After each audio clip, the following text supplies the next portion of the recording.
Came out today that Obama wants to seize the internet in an emergency. Did you see that today on Drudge? It's a shocking story. Bill would give Obama an emergency control of the internet. You say, no, that can't be true. Internet companies and civil liberty groups were alarmed this spring when a U.S. Senate bill proposed handing the White House the power to disconnect private sector computers from the internet. You know who wrote it? Senator Jay Rockefeller. We're going to rename him now Senator Benito Rockefeller, a West Virginia demagogue. But he wasn't alone. You know who also wrote it with him? Senator Olympia Snowjob of Maine, a so-called rhino Republican.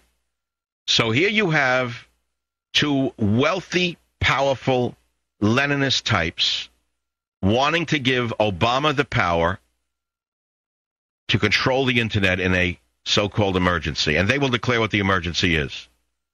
During a so-called cybersecurity emergency, Obama would have control of the internet. Now, what in the world is this all about?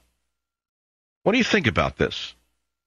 That's Rockefeller and Senator Olympia Snowjob, our Maine.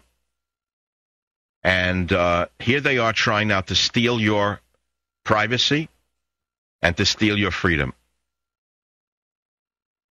And here you have groups who have attacked me taking their side. Here you have groups like the so-called Electronic Frontier Foundation who have viciously gone after Michael Savage, not doing a thing about Obama. You see how hypocritical these left-wing groups are?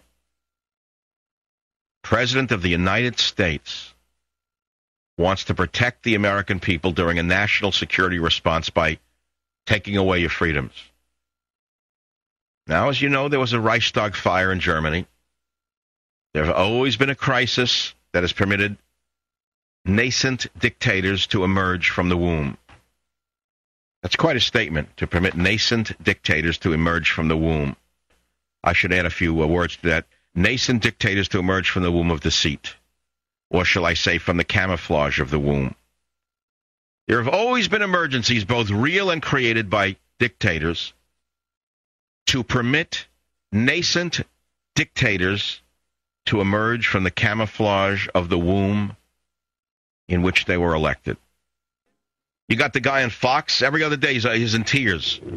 How does he get away? I don't understand it. Tears?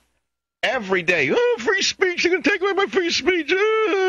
Join me if you don't help me, my free speech. And we go, What about Michael Savage? Never heard of him. They've destroyed their credibility with millions of listeners to the Savage Nation. I make a prediction, though.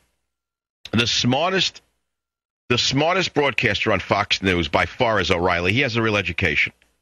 All right, so he and I have given each other the, bashing. So what? It's what it is. But at least he went to Harvard. I mean, the guy's educated. The next one never went to college, and the crybaby never went to college. You say, so what? It means a lot.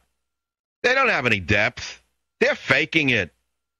I mean, you want to listen to somebody who has only a high school education tell you about the news? Well, so be it. I don't. Mark my words that O'Reilly will be the first one to come to understand it unless we all rally around the same principles and protect each other. We're going to all fall. See, right now the left is taking shots at us. I was the first one that they went after with their friends from England. They knew they could never take a broadside against a broadcaster in this country and get away with it. So they went to their labor communist friends in England and they tried to take me down. It backfired on them. Instead, Jackie Smith got fired. Meanwhile, I'm still on this list of murderers and terrorists. And so the crybaby doesn't say a word. Wallbanger doesn't say a word because they're uneducated and they're insecure. O'Reilly, to his credit, from time to time has mentioned it because he's smart enough to understand what a big story this is and how important it is to maintain his credibility from a personal Machiavellian point of view, and also because he understands that he has to do it. Mark my words, after Labor Day, my guess is he's going to cover the story big time. And you're going to see the log jams break. There's too many enemies of freedom now circling the wagons and going after us. They went after me and they put me on this list. And I'm telling you that if we don't all join together, we're going to fall one at a time. Unbelievable to me that you don't see what's going on in this country. It's right out of the Third Reich. Oh, I don't mean overnight. I don't mean anything like that.